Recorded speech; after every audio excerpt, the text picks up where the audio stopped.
بسم اللہ الرحمن الرحیم الحمد للہ رب العالمین والعاقبۃ للمتقین والصلاة والسلام علی اشرف الانبیاء وسید المرسلین رحمۃ للعالمین راحت العاشقین وعلی آلہ واصحابہ اجمعین اما بعد اعوذ باللہ من الشیطان الرجیم بسم اللہ الرحمن الرحیم نون والقلم وما يسطرون ما انت بنعمت ربك بمجنون وان لك لاجرا غير ممنون وانك لعلى خلق عظيم صدق اللہ مولانا العظیم اللهم صل وسلم وبارک دائما ابدا على حبیبک خیر الخلق كلهم الحمدللہ میلاد مصطفیٰ صلی اللہ تعالی وسلم کی خوشی میں منعقدہ اس پروگرام میں آج جس عظیم موضوع پر میں درس قرآن دے رہا ہوں وہ سورہ قلم کی ابتدائی 4 آیات ہیں۔ الحمدللہ ان آیات میں ہم قرآن پاک اور احادیث کی روشنی میں حضور سید عالم صلی اللہ علیہ وسلم کا مقام اور آپ کا جو مرتبہ ہے اس کے حوالے سے بات کریں گے۔ اللہ رب العالمین نے قرآن پاک میں ارشاد فرمایا نون، یہ حروف مقطعات میں سے ہے۔ قرآن پاک کی کئی صورتیں ایسی ہیں جن میں حروف مقطعات ان کے شروع میں ذکر کیے گئے، جیسے سورہ بقرہ ہے، اسی طرح اور بھی کئی صورتیں ہیں۔ اللہ پاک نے اپنی حکمت کاملہ کے پیش نظر، اللہ تعالیٰ نے قرآن پاک کی عظمت کے پیش نظر اس میں حروف مقطعات ذکر کیے ہیں، اور یہ حروف مقطعات جو ہیں ان کا مطلب کیا ہے، مفہوم کیا ہے، یہ اللہ اور اس کے رسول کے درمیان راز ہے۔ اللہ پاک نے آگے ارشاد فرمایا والقلم وما یسطرون، فرمایا اور قلم کی قسم اور جو کچھ لکھا جاتا ہے اس کی قسم۔ اللہ رب العالمین نے یہاں 2 چیزوں کی قسم اٹھائی، نمبر 1 قلم اور نمبر 2 جو کچھ لکھا جاتا ہے۔ اب قلم سے مراد کیا ہے، اس پر مفسرین کے مختلف اقوال ہیں۔ ایک قول یہ ہے کہ قلم سے مراد وہ قلم ہے جس قلم سے علماء دین کی باتیں لکھتے ہیں، قرآن کی تفاسیر، احادیث مبارکہ اور دوسری جو دین کی باتیں لکھتے ہیں، قلم سے مراد وہ قلم ہے۔ اور ایک قول کے مطابق قلم سے مراد وہ قلم ہے جو فرشتے لوگوں کے اعمال لکھنے کے لیے استعمال کرتے ہیں، اور ایک قول کے مطابق قلم سے مراد وہ قلم ہے جس کو اللہ پاک نے پیدا کیا، جس کے بارے میں حدیث پاک میں آتا ہے کہ آقا علیہ السلام نے ارشاد فرمایا اللہ پاک نے قلم کو پیدا کیا اور پھر اسے فرمایا اکتب، لکھ۔ قلم نے پوچھا یا رب العالمین کیا لکھوں؟ تو اللہ پاک نے فرمایا جو کچھ قیامت تک ہوگا سب کچھ لکھ دے۔ تو کچھ علماء فرماتے ہیں اس قلم سے وہ قلم مراد ہے۔ اللہ پاک نے قلم کی قسم اٹھائی اور فرمایا وما یسطرون، اور جو کچھ لکھا جاتا ہے اس کی قسم۔ اب وما یسطرون کا بھی یہی ہے کہ کیا لکھا جاتا ہے۔ بعض مفسرین فرماتے ہیں کہ اس سے مراد فرشتے لوگوں کے جو اعمال لکھتے ہیں وہ مراد ہیں۔ بعض علماء نے فرمایا علماء کرام جو دین کے حوالے سے اپنی تحریر لکھتے ہیں وہ مراد ہے، اور بعض مفسرین نے فرمایا اس سے مراد اللہ پاک نے جو کچھ لوح محفوظ پہ لکھا ہے وہ مراد ہے۔ بہرحال اللہ پاک نے قلم اور وما یسطرون کی قسم اٹھا کے فرمایا ما انت بنعمت ربک بمجنون، اے محبوب اللہ کے کرم اور فضل سے آپ مجنون نہیں ہیں۔ کفار مکہ باقی کفار کی طرح، جس طرح باقی کفار انبیاء کرام کی شان میں بے ادبی کرتے تھے، گستاخی کرتے تھے، ان کے بارے میں نازیبا کلمات کا استعمال کرتے تھے، تو کفار مکہ بھی حضور سید عالم صلی اللہ علیہ وسلم کی شان میں نازیبا کلمات استعمال کرتے تھے، جن میں سے ایک کلمہ یہ تھا کہ کفار نعوذ باللہ وہ یہ کہتے تھے کہ آپ جو ہے مجنون ہیں۔ یعنی مجنون اس شخص کو کہا جاتا ہے جس کا عقل سلامت نہ ہو، جس کا ہوش حواس سلامت نہ ہو۔ تو کفار نے جب یہ بات کی تو حاضرین محترم حضور کا مقام دیکھیں، حضور کا مرتبہ دیکھیں۔ جب بھی کسی کافر نے حضور سید عالم صلی اللہ علیہ وسلم کے بارے میں بے ادبی اور گستاخی کے کلمات ادا کیے تو اس کا جواب حضور نے نہیں دیا، بلکہ اس کا جواب اللہ نے عطا فرمایا ہے۔ تو کفار مکہ نے جب آقا کریم علیہ السلام کے بارے میں یہ نازیبا کلمات کہے تو اللہ پاک نے 2 قسمیں ارشاد فرمائیں، قلم کی قسم ارشاد فرمائی، وما یسطرون کی قسم ارشاد فرمائی، اور اس کے بعد اللہ پاک نے فرمایا کہ محبوب آپ پہ اللہ کی نعمت ہے، آپ پہ اللہ کا کرم ہے، آپ پہ اللہ کا فضل ہے کہ آپ مجنون نہیں ہیں، بلکہ آپ تو وہ ہے کہ اللہ رب العالمین نے ساری مخلوق سے زیادہ آپ کو عقل و شعور عطا فرمایا ہے، ساری مخلوق سے زیادہ اللہ پاک نے آپ کو فہم و فراست عطا فرمائی ہے۔ احادیث پاک میں آتا ہے کہ اللہ پاک نے عقل کے 100 حصے کیے، ایک حصہ باقی مخلوق میں تقسیم فرمایا اور 99 حصے اللہ پاک نے حضور کو عطا فرمائے ہیں۔ اور علماء کرام نے لکھا کہ حضور کا عقل اور باقی مخلوق کا عقل اور فہم و فراست اس کی مثال ایسے ہے جیسے دنیا میں موجود جتنے ریگستان ہیں وہ سب ذرے ایک طرف اور ایک ذرہ ایک طرف، وہ جو ایک ذرہ ہے اس کے برابر اللہ پاک نے مخلوق میں یہ عقل تقسیم کیا ہے، اور باقی سارا عقل اپنے محبوب کو عطا فرمایا ہے۔ حضور سید عالم صلی اللہ تعالی وسلم کا علم بے مثال، حضور سید عالم صلی اللہ تعالی وسلم کی حکمتیں بے مثال، کیونکہ اللہ پاک نے آپ کو علم اور حکمت عطا فرمایا۔ اللہ پاک نے قرآن پاک میں بار بار اس بات کا اظہار فرمایا کہ محبوب کتاب ہم نے آپ کو دی ہے، حکمت ہم نے آپ کو دیا ہے، وَكَانَ فَضْلُ اللَّهِ عَلَيْكَ عَظِيمًا، اور آپ پر اللہ کا بہت بڑا فضل ہے۔ یعنی اللہ پاک نے آپ کو جس صفت سے بھی نوازا ہے اللہ پاک نے نوازنے میں حد کر دی ہے۔ اللہ نے علم دیا تو بے مثال دیا، اللہ پاک نے حکمت و دنائی دی تو بے مثال دی، اللہ پاک نے کتاب دی تو بے مثال دی، اللہ پاک نے حضور کو فہم و فراست دی تو بے مثال دی۔ اس لیے اللہ پاک نے آپ کو جو بھی خوبیاں عطا فرمائی ہیں وہ بے مثال عطا فرمائی ہیں، یہاں تک کہ سمجھنے کے لیے ہم یہ بھی کہہ سکتے ہیں، بلکہ یہ حقیقت اس سے بھی زیادہ ہے کہ اللہ پاک نے انبیاء کرام کو جو خوبیاں دی تھی، آدم علیہ السلام سے لے کر حضرت سیدنا عیسیٰ علیہ السلام تک، اللہ پاک نے تمام انبیاء کو جو خوبیاں عطا فرمائیں، جب حضور سید عالم صلی اللہ علیہ وسلم کی باری آئی تو اللہ پاک نے وہ ساری خوبیاں جمع کر کے بڑھا کے حضور کو عطا فرما دی۔ اس لیے شاعر نے کہا کہ حسن یوسف دم عیسیٰ ید بیضا داری، آنکھ ہما خوبہ دارن تو تنہا داری۔ تو یاد رکھیں اللہ پاک نے محبوب علیہ السلام کو فرمایا کہ محبوب یہ جو کافر آپ کے بارے میں مجنون کا نازیبا لفظ استعمال کر رہے ہیں، در حقیقت یہ خود مجنون ہیں، در حقیقت عقل کی نعمت سے یہ خود محروم ہیں۔ جہاں تک آپ کی بات ہے فرمایا ما انت بنعمت ربک بمجنون، اے محبوب آپ پر اللہ کی نعمت ہے، آپ پر اللہ کا کرم ہے، آپ پر اللہ کی رحمت ہے، آپ مجنون نہیں ہیں۔ اندازہ لگائیں کہ وہ رب العالمین جو ہر چیز سے بے نیاز ہے، جس کو کسی شے کی ضرورت نہیں ہے، وہ رب العالمین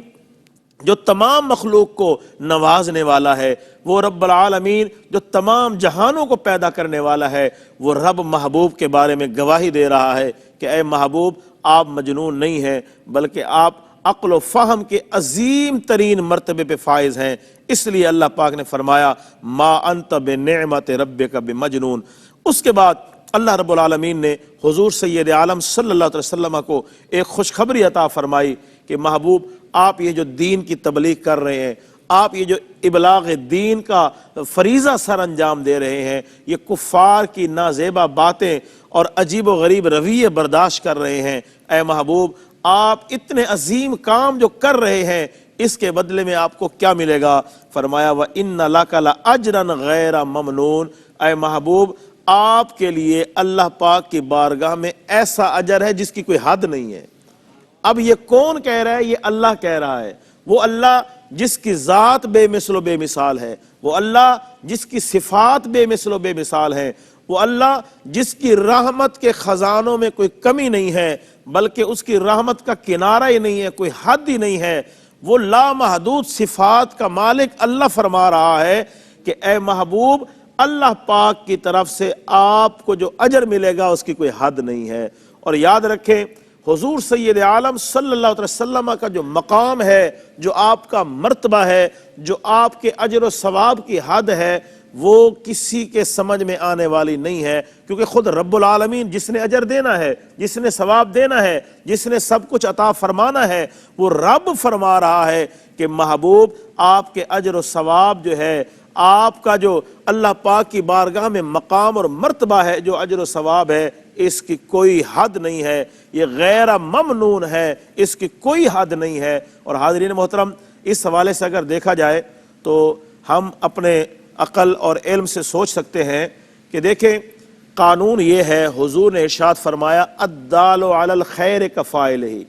جو نیکی پر دلالت کرتا ہے نا تو اللہ پاک نیکی کرنے والوں کے برابر اس کو اجر و ثواب عطا فرماتا ہے۔ اور ایک حدیث کا مفہوم ہے کہ جو اچھی چیز مسلمانوں میں ایجاد کرے گا، اللہ پاک جب تک وہ لوگ اس کو اپناتے رہیں گے، اس پر عمل کرتے رہیں گے، اللہ پاک ان کو بھی ثواب عطا فرمائے گا، ایجاد کرنے والے کو بھی ثواب عطا فرمائے گا۔ اور جو بری چیز مسلمانوں میں ایجاد کرے گا، حضور نے ارشاد فرمایا جو برائی کا جو ہے ارتکاب کرے گا تو اللہ پاک برائی کرنے والوں کا جو گناہ ہے، جو سزا ہے، ان کو بھی دے گا، اور جو ایجاد کرنے والا ہے اللہ پاک اس کے حصے میں بھی یہ لکھے گا۔ ابھی انشاءاللہ بریک ہوگا، بریک کے بعد انشاءاللہ دوبارہ ہم حاضر ہوں گے۔ بریک کے بعد آپ سب کو دوبارہ خوش آمدید کہتے ہیں۔ تو یاد رکھیں اس وقت اربوں کھربوں لوگ جو اللہ کی معرفت حاصل کر رہے ہیں، جو اللہ کی عبادت کر رہے ہیں، جو اللہ رب العالمین کے دین کی خدمات کر رہے ہیں، جو قرآن پڑھ رہے ہیں، جو حدیث پڑھ رہے ہیں، جو عبادات کر رہے ہیں، تو ان کو کتنا ثواب مل رہا ہوگا۔ تو اب ذرا آپ غور کریں، اس اسلام کی بنیاد کس نے رکھی؟ یہ قرآن لوگوں کے پاس کون لایا؟ یہ دین لوگوں کے پاس کون لایا؟ یہ نماز، یہ روزے، یہ حج، یہ زکاتیں کس نے لوگوں کو سکھائی ہیں؟ حضور سید عالم صلی اللہ تعالی وسلم نے سکھائی ہیں۔ یہ دین کی تبلیغ کا فریضہ کس نے جو ہے شروع کیا؟ حضور نے شروع کیا۔ تو اب ہم سوچ سکتے ہیں کہ قیامت تک آنے والے جتنے مسلمانوں کو عبادات، ایمانیات اور دیگر اعمال صالحہ پہ جو اجر و ثواب ملے گا، بے شک ملے گا، ان کے اجر و ثواب میں کوئی کمی نہیں ہوگی۔ لیکن اللہ پاک اپنی اس مخلوق کی عبادات کا ثواب اپنے محبوب کو بھی عطا فرمائے گا، کیونکہ بنیاد رکھنے والے وہ ہیں، کیونکہ راستہ دکھانے والے وہ ہیں۔ اس کے ساتھ ساتھ حضور سید عالم صلی اللہ علیہ وسلم کی ایسی خدمات ہیں، آپ صلی اللہ علیہ وسلم کے دین کے حوالے سے ایسے کارنامے ہیں کہ ان کی مثال نہیں ملتی۔ اس لیے اللہ رب العالمین نے ارشاد فرمایا وَإِنَّ لَكَ لَأَجْرًا غَيْرَ مَمْنُونَ، اے محبوب بے شک آپ کے لیے اللہ کی بارگاہ میں ایسا اجر و ثواب ہے جس کی کوئی حد نہیں ہے۔ اور اللہ رب العالمین نے اس کے بعد اس کی وجوہات بھی بیان فرمائی کہ اللہ پاک کی بارگاہ میں آپ کو اتنا اجر و ثواب کیوں ہے، اتنا مقام اور مرتبہ کیوں ہے؟ تو اللہ پاک نے ارشاد فرمایا وَإِنَّكَ لَعَلَىٰ خُلُقٍ عَظِيمٍ، اے محبوب آپ عظیم ترین اخلاق پر فائز ہیں، یعنی آپ اخلاق کے عظیم مرتبے پر فائز ہیں۔ یاد رکھیں قرآن پاک کسی شے کو ایسے عظیم نہیں کہہ دیتا۔ یہ دنیا اتنی بڑی ہے، یہ کائنات اتنی بڑی ہے، اللہ پاک نے فرمایا قُلْ مَتَاعُ الدُّنْيَا قَلِيلٌ، محبوب آپ فرما دیں کہ دنیا کا جو مال اور نفع ہے یہ تھوڑا ہے۔ اتنی بڑی کائنات اور دنیا کو اللہ نے تھوڑا کہا ہے، قلیل کہا ہے، جبکہ حضور کے اخلاق کو اللہ کیا فرما رہا ہے وَإِنَّكَ لَعَلَىٰ خُلُقٍ عَظِيمٍ، اے محبوب آپ عظیم ترین اخلاق کے مرتبے پر فائز ہیں۔ اس کی وجہ یہ ہے کہ حضور کی تربیت کس نے کی ہے؟ اللہ نے۔ حضور کو یہ صفات اور کمالات کس نے دیے ہیں؟ اللہ نے دیے ہیں۔ تو یاد رکھیں ہر شخص، بلا تمثیل میں عرض کر رہا ہوں، ہر شخص جو کام کرتا ہے وہ اپنی طاقت اور وسعت کے مطابق کام کرتا ہے۔ اللہ پاک نے محبوب سید عالم صلی اللہ علیہ وسلم کو جو صفات عطا فرمائی ہیں، جو کمالات عطا فرمائے ہیں، وہ اللہ پاک نے اپنی شان اور اپنی قدرت کے مطابق عطا فرمائے ہیں۔ تو لہٰذا وہ اللہ ہونے کے لحاظ سے بے مثل و بے مثال تھا، عظیم قوتوں اور طاقتوں کا مالک تھا۔ تو اس نے جب اپنے محبوب کو نوازا تو خوب نوازا، اس لیے فرمایا وَإِنَّكَ لَعَلَىٰ خُلُقٍ عَظِيمٍ، اے محبوب آپ عظیم ترین اخلاق پر فائز ہیں۔ حضور سید عالم صلی اللہ علیہ وسلم کے اخلاق کے حوالے سے جو ہے قرآن پاک کی کئی آیات اور بھی دلالت کرتی ہیں۔ اللہ پاک نے حضور سید عالم صلی اللہ علیہ وسلم کا میلاد بیان کرتے ہوئے ارشاد فرمایا لَقَدْ جَاءَكُمْ رَسُولٌ مِّنْ أَنفُسِكُمْ عَزِيزٌ عَلَيْهِ مَا عَنِتُّمْ حَرِيصٌ عَلَيْكُمْ بِالْمُؤْمِنِينَ رَءُوفٌ الرَّحِيمٌ، فرمایا اے لوگو تمہارے پاس ایک عظمت والا رسول آ گیا ہے جو تم میں سے ہے۔ لَقَدْ جَاءَكُمْ رَسُولٌ مِّنْ أَنفُسِكُمْ، جو تم ہی میں سے ہے، عَزِيزٌ عَلَيْهِ مَا عَنِتُّمْ، اور وہ رسول تمہارے اوپر اتنا کریم ہے کہ تمہارا مشقت میں پڑنا اس پر گراں گزرتا ہے۔ وَبِالْمُؤْمِنِينَ رَءُوفٌ الرَّحِيمٌ، مومنوں پر تو وہ بہت زیادہ رؤوف و رحیم ہے۔ تو اللہ پاک نے حضور کے اخلاق کی وجہ سے حضور کو رؤوف بھی کہا ہے، حضور کو رحیم بھی کہا ہے۔ تو اس سے ہم سوچ سکتے ہیں کہ حضور سید عالم صلی اللہ علیہ وسلم کا اخلاق کتنا عظمت والا ہے۔ اس لیے اللہ پاک نے چوتھے پارے میں ارشاد فرمایا فَبِمَا رَحْمَةٍ مِّنَ اللَّهِ لِنْتَ لَهُمْ، اے محبوب ان پر اللہ کی رحمت ہے کہ آپ ان کے لیے نرم ہیں۔ آپ کی نرمی، آپ کی جو طبیعت میں یہ اخلاق عظیم ہے اور یہ جو طبیعت میں عفو و درگزر والا معاملہ ہے، یہ اللہ کی رحمت ہے۔ اللہ نے حضور کے اخلاق کو، حضور کی طبیعت کی نرمی کو اللہ پاک نے جو ہے اپنی رحمت سے تعبیر فرمایا کہ نرم آپ ہیں، اچھے اخلاق، عظیم اخلاق پہ آپ ہیں، لیکن آپ کی یہ صفات ان لوگوں کے لیے اللہ کی رحمت ہے۔ تو یاد رکھیں اللہ پاک نے حضور سید عالم صلی اللہ علیہ وسلم کے اخلاق اور عفو و درگزر کو اپنی رحمت قرار دیا ہے، اور سورہ قلم میں فرمایا وَإِنَّكَ لَعَلَىٰ خُلُقٍ عَظِيمٍ، اے محبوب آپ جو ہے عظیم اخلاق کے مرتبے پر فائز ہیں۔ یاد رکھیں حضور سید عالم صلی اللہ علیہ وسلم کے اخلاق کا اندازہ ہم اس بات سے لگا سکتے ہیں کہ خود رب العالمین ان کے اخلاق کو عظیم کہہ رہا ہے۔ اعلیٰ حضرت رحمۃ اللہ علیہ فرماتے ہیں تیرے خلق کو رب نے عظیم کہا، تیرے خلق کو حق نے جمیل کیا، کوئی تجھ سا ہوا ہے نہ ہوگا شہا، تیرے خالق کے حسن و ادا کی قسم۔ کہ اللہ پاک نے آپ کو یہ صفات عطا فرمائی ہیں، وہ رب جو سارے جہان کا خالق ہے، یہ آپ میں خوبیاں اسی نے عطا فرمائی ہیں۔ اور حضور سید عالم صلی اللہ علیہ وسلم کے اخلاق کا اندازہ آپ اس بات سے بھی لگا سکتے ہیں کہ خالد محمود خالد نے کہا تھا جو دشمن جاں تھے ان کو بھی دی تو نے پناہ اپنوں کی طرح، جو دشمن جاں تھے ان کو بھی دی تو نے پناہ اپنوں کی طرح، یہ عفو و کرم اللہ اللہ یہ خلق کسی نے پایا نہیں، قربان میں ان کی بخشش پہ مقصد بھی زباں پر آیا نہیں، بن مانگے دیا اور اتنا دیا دامن میں ہمارے سمایا نہیں۔ حضور سید عالم صلی اللہ علیہ وسلم کے اخلاق کا یہ عالم ہے کہ آقا علیہ السلام کے ساتھ جو بھی بیٹھتا، جو بھی حضور سید عالم صلی اللہ علیہ وسلم کی گفتگو کو سنتا، وہ آپ کے اخلاق سے متاثر ہو جاتا، وہ ہمیشہ کے لیے آپ کا ہو جاتا تھا۔ حضور سید عالم صلی اللہ علیہ وسلم کے اخلاق کا اندازہ اس بات سے لگا لیں، مشہور صحابی ہیں حضرت زید بن حارثہ رضی اللہ تعالی عنہ۔ یہ وہ عظیم اور خوش نصیب صحابی ہیں جنہیں حضور نے اپنا بیٹا قرار دیا تھا۔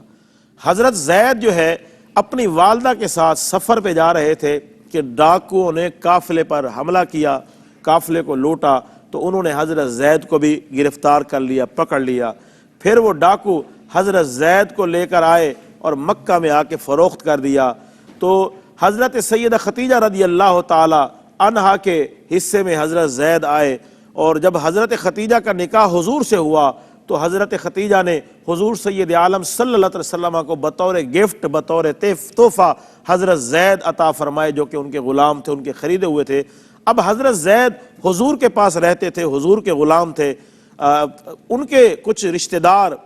جو ہے مکہ آئے، کیونکہ حضرت زید کے والد اور ان کا خاندان ان سے بڑی محبت کرتا تھا، وہ ان کے لیے پریشان تھے، مختلف جگہوں پہ وہ ڈھونڈ رہے تھے۔ تو ان کا خاندان حج کے موقع پر جب مکہ آیا تو انہوں نے حضرت زید کو یہاں دیکھا، تو جا کر حضرت زید کے والد اور ان کے خاندان کو خبر دی کہ آپ کا جو بیٹا ہے وہ مکہ میں موجود ہے۔ تو حضرت زید کے والد اور ان کے چچا، آپ سوچ سکتے ہیں کہ وہ کتنا مال لائے ہوں گے، ان کے پاس جو بن سکتا تھا سونا چاندی اور درہم دنانیر، جو کچھ ان سے بن سکتا تھا وہ لے آئے، مکہ میں آئے، معلومات کی، پتہ چلا کہ حضرت زید محمد رسول اللہ صلی اللہ علیہ وسلم کے غلام ہیں۔ تو وہ لوگ حضور کی خدمت میں آئے، عرض کی یا رسول اللہ، یا حبیب اللہ، اے محمد صلی اللہ علیہ وسلم، یہ ہمارے بیٹے ہیں، ہم خاندانی لحاظ سے غلام نہیں ہیں، ان کو تو ڈاکو نے گرفتار کیا اور غلام بنا کے بیچ دیا ہے۔ اے محمد صلی اللہ علیہ وسلم، ہم یہ مال و متاع لائے ہیں، آپ اس کو بطور فدیہ قبول کریں اور ہمارا بیٹا ہمارے حوالے کریں، اگر آپ کو یہ مال کم لگے تو ہم اور بھی دینے کے لیے تیار ہیں۔ تو حضور سید عالم صلی اللہ علیہ وسلم نے مسکراتے ہوئے فرمایا مجھے تمہارے مال سونا چاندی کی ضرورت نہیں ہے، میں زید کو بلاتا ہوں، اگر وہ تمہارے ساتھ چلنے کے لیے راضی ہے تو مجھے کوئی اعتراض نہیں ہے۔ حضور سید عالم صلی اللہ علیہ وسلم نے حضرت زید کو بلایا۔ حضرت زید نے جب والد اور چچا کو دیکھا بڑے خوش ہوئے ملاقات کی۔ والد اور چچا نے کہا کہ آؤ بیٹا ہمارے ساتھ ہمارے گھر میں چلو، ہمارے گھر کی فضائیں، ہمارے گھر کا ماحول تمہارے بغیر جو ہے غمگین ہے، آؤ ہمارے ساتھ چلو۔ حضرت زید نے فرمایا کہ اے والد، اے چچا، مجھے آپ سے محبت ہے، لیکن اب میں جس ہستی کے زیر سایہ رہ رہا ہوں ان کو چھوڑ کے نہیں جا سکتا، اس ہستی کو اب میں چھوڑ کے نہیں جا سکتا ہوں، میں نے یہی رہنا ہے۔ والد اور چچا نے حیران ہو کے کہا کہ ہم آپ کے خاندان والے ہیں، ہم آپ کا خون ہیں۔ ہر شخص کو خونی رشتے اور خاندان بہت پسند ہوتے ہیں۔ خاندان کا بچھڑنا، خونی رشتوں کا بچھڑنا کسی کو برداشت نہیں ہوتا۔ ہم آپ کو لینے آئے ہیں اور اتنا مال آپ کے بدلے میں ہم دینے آئے ہیں، تو آپ ہمارے ساتھ کیوں نہیں چلتے؟ تو حضرت زید نے فرمایا بات یہ ہے کہ میں نے اس ہستی میں جو دیکھا ہے پوری کائنات میں کہیں نہیں دیکھا ہے، لہٰذا کچھ بھی ہو جائے میں اپنے والد، اپنے چچا، سب کچھ انہی میں دیکھتا ہوں۔ جب مجھے والد کی یاد آتی ہے انہی کو دیکھتا ہوں، چچاؤں کی یاد آتی ہے انہی کو دیکھتا ہوں، خاندان کی یاد آتی ہے انہی کو دیکھتا ہوں، لہٰذا میں ان کو چھوڑ کے کہیں نہیں جاؤں گا۔ جب والد اور چچا نے یہ دیکھا اور حضور نے حضرت زید کا یہ پیار اور محبت دیکھی، آقا علیہ الصلوۃ والسلام نے حضرت زید کو سینے سے لگایا، فرمایا آج کے بعد تو میرا غلام نہیں، تو میرا بیٹا ہے، آج کے بعد تو میرا بیٹا ہے۔ جب والد اور چچا نے یہ محبت اور یہ الفت دیکھی، یہ عفو و کرم دیکھا، تو وہ بھی خوش ہو گئے، مطمئن ہو گئے کہ ہمارا جو بیٹا ہے وہ غلامی کی زندگی نہیں گزار رہا، بلکہ اشرف المخلوقات کے جو سید ہیں، جو سید المرسلین ہیں، جو امام الانبیاء ہیں، ان کا بیٹا بن کے رہ رہا ہے۔ تو وہ بھی واپس چلے گئے۔ حضرت زید نے اپنا خاندان چھوڑ دیا، لیکن حضور کو چھوڑنا گوارا نہ کیا۔ کیوں؟ کیونکہ حضور کا جو اخلاق تھا وہ کہیں نہیں تھا، جو حضور کا عفو و کرم تھا وہ کہیں نہیں تھا، جو حضور سید عالم صلی اللہ علیہ وسلم کی رحمتیں اور برکتیں تھیں وہ کہیں نہیں مل سکتی تھیں، اس لیے حضرت زید حضور کے ساتھ رہے۔ اور یاد رکھیں حاضرین محترم، عام طور پہ انسان جب اپنے دشمن پہ قابو پا لیتا ہے، جب اپنے دشمن پہ غالب ہو جاتا ہے، تو انسان ان سے برے طریقے سے انتقام لینے کی کوشش کرتا ہے، انسان کوشش کرتا ہے کہ ان کو سبق سکھائیں۔ حضور سید عالم صلی اللہ علیہ وسلم کے اخلاق کا اندازہ آپ اس بات سے بھی لگا سکتے ہیں کہ آقا علیہ الصلوۃ والسلام جب فتح مکہ کے دن مکہ میں داخل ہوئے، فاتحانہ انداز میں، فاتحانہ شان سے آپ مکہ میں داخل ہوئے، تو مکہ میں رہنے والے کون تھے؟ مکہ میں رہنے والے وہ کفار مکہ، وہ قریش مکہ جو حضور سید عالم صلی اللہ علیہ وسلم اور آپ کے صحابہ پر ظلم کرتے تھے، جو اظہار ثانی میں ایک دوسرے سے بازی لے جانے کی کوشش کرتے تھے۔ آقا علیہ الصلوۃ والسلام نے جب مکہ کو فتح فرمایا، آپ صحن کعبہ میں موجود ہیں اور جو ہے آپ کے ارد گرد وہ کفار مکہ جو بڑے بڑے مظالم میں جو ہے پیش رہتے تھے، ہاتھ باندھ کے، سر جھکا کے، پریشان ہو کے کھڑے ہیں۔ ان کے آس پاس ہزاروں کی تعداد میں مہاجرین اور انصار صحابہ کی فوج ہے، جن کے پاس تلواریں بھی ہیں، سب کچھ ہے۔ آج اگر حضور چاہتے تو ان سے جیسے چاہتے انتقام لے سکتے تھے، کیونکہ یہ جو لوگ کھڑے ہوئے تھے یہ کوئی عام لوگ نہیں تھے، یہ وہ لوگ تھے جنہوں نے اسلام کو پھیلنے میں بڑی رکاوٹیں ڈالنے کی کوشش کی۔ ان میں سے کچھ وہ لوگ بھی تھے جو حضور سید عالم صلی اللہ علیہ وسلم کو ایذا دینے میں پیش رہتے تھے، کبھی حضور سید عالم صلی اللہ علیہ وسلم کی شان میں بے ادبی کرتے، کبھی شاعروں کو پیسہ اور سونا چاندی دے کر حضور کی شان اور بے ادبی میں کمی کرانے کے لیے نعوذ باللہ وہ اشعار کہلواتے تھے۔ ان میں سے کچھ وہ بھی تھے جو صحابہ کرام پر ظلم کرنے میں پیش ہوتے تھے، ان میں سے وہ بھی تھے جو حضرت بلال کو ستایا کرتے تھے، وہ بھی تھے جنہوں نے حضرت عمار بن یاسر اور ان کے خاندان پر ظلم کیے تھے۔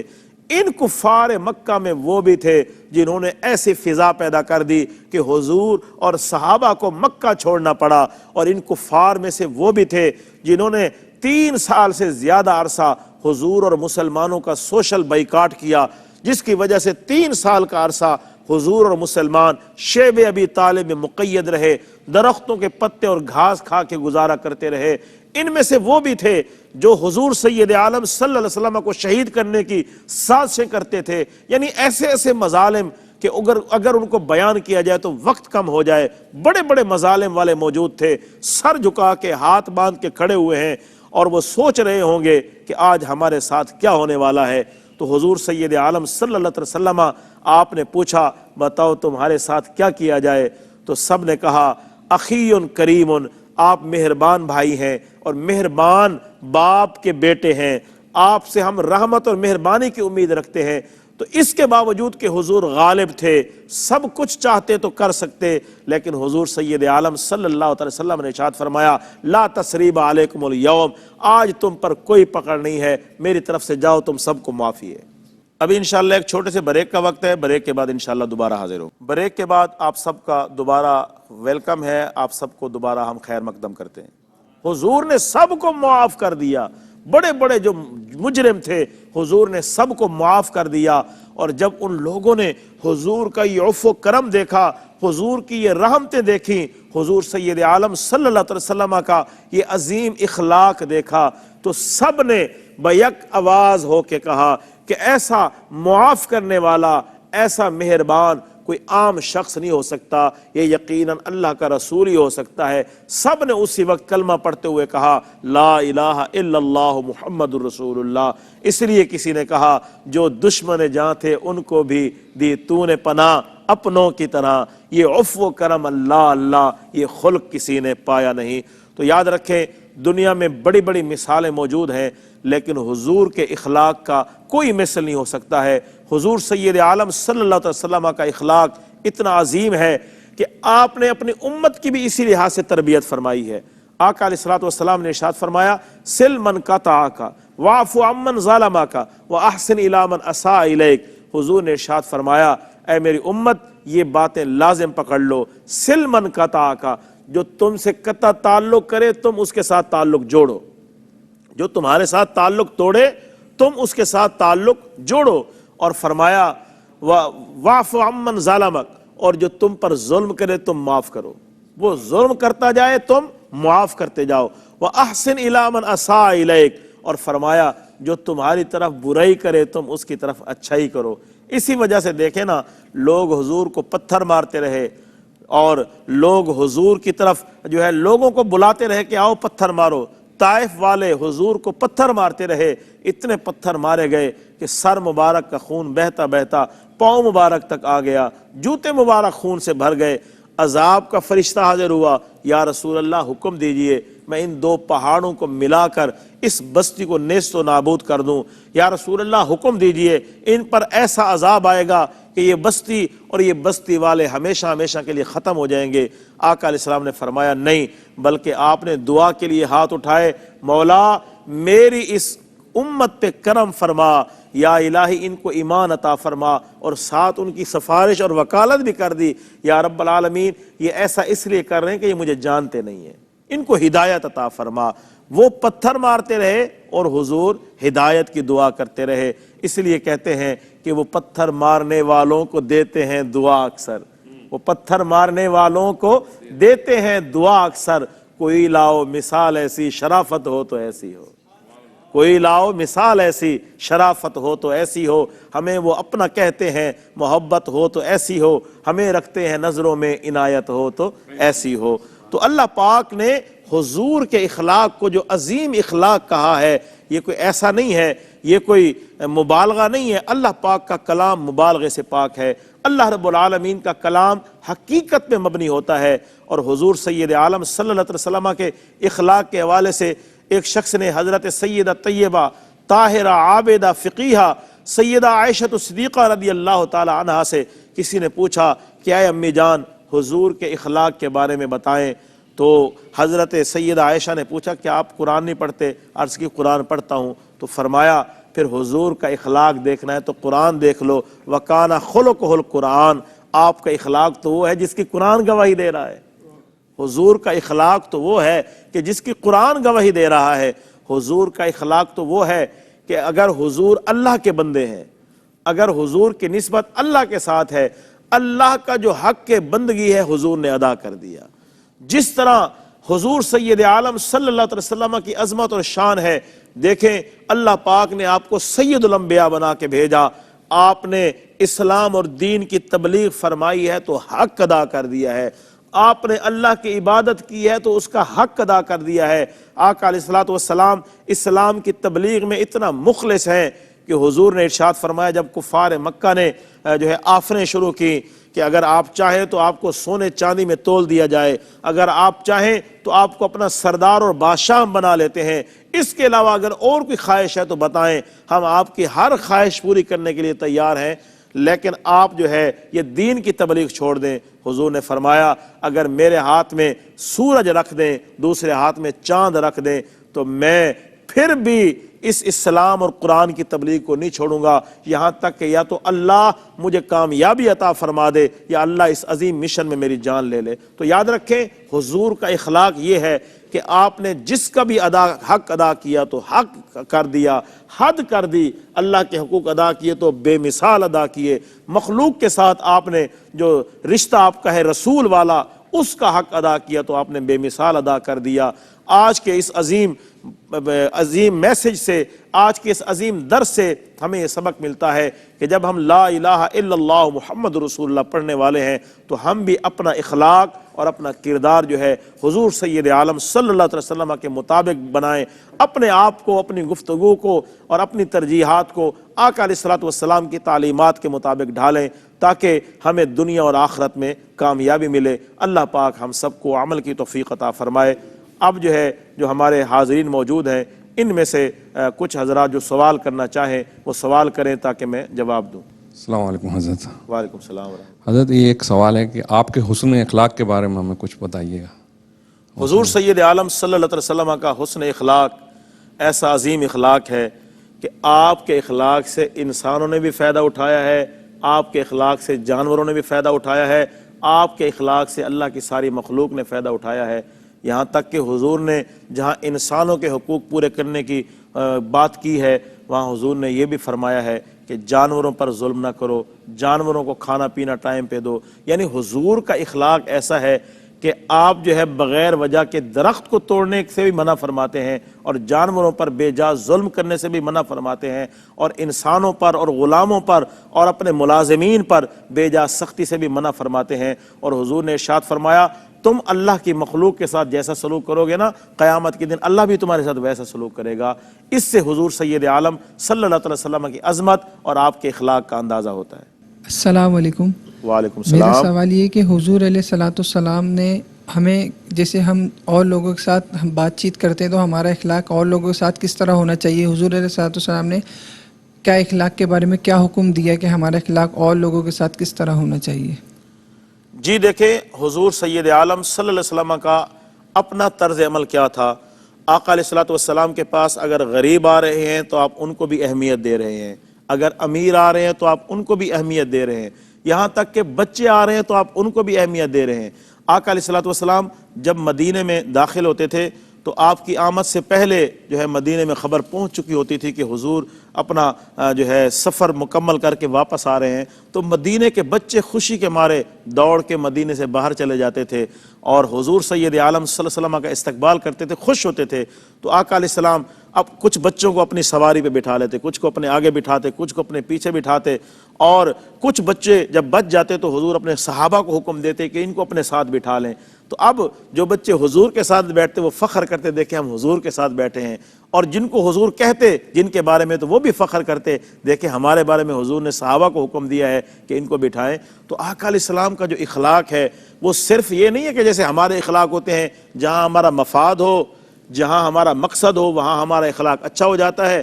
جہاں ہمارا مفاد اور مقصد نہ ہو تو وہاں ہم سلام کرنے سے بھی کتراتے ہیں، ہاتھ ملانے سے بھی کتراتے ہیں۔ آقا علیہ الصلوۃ والسلام کی جو تعلیمات ہیں، آپ کا جو طرز عمل ہے وہ یہ ہے کہ آپ نے ہر کسی کو عظیم اخلاق کے ساتھ جو ہے اس کے ساتھ آپ پیش آئے ہیں، چاہے وہ بچے تھے، چاہے وہ بڑے تھے، چاہے وہ غریب تھے، چاہے وہ امیر تھے، چاہے وہ شہری تھے، چاہے وہ دیہاتی تھے، کوئی بھی تھے، آقا علیہ الصلوۃ والسلام نے ہر کسی کے ساتھ عظیم اخلاق سے آپ جو ہے نا ان کی رہنمائی فرمائی ہے اور صحابہ کو یہی تعلیم دی ہے۔ یہاں تک کہ آقا علیہ الصلوۃ والسلام ایک دفعہ مسجد میں بیٹھے ہوئے تھے، صحابہ کرام بھی بیٹھے ہوئے تھے، ایک دیہاتی شخص آیا۔ اب دیہاتی سادہ ہوتے تھے، سیدھے سادے ہوتے تھے، ان کو مسجد کے آداب کا یا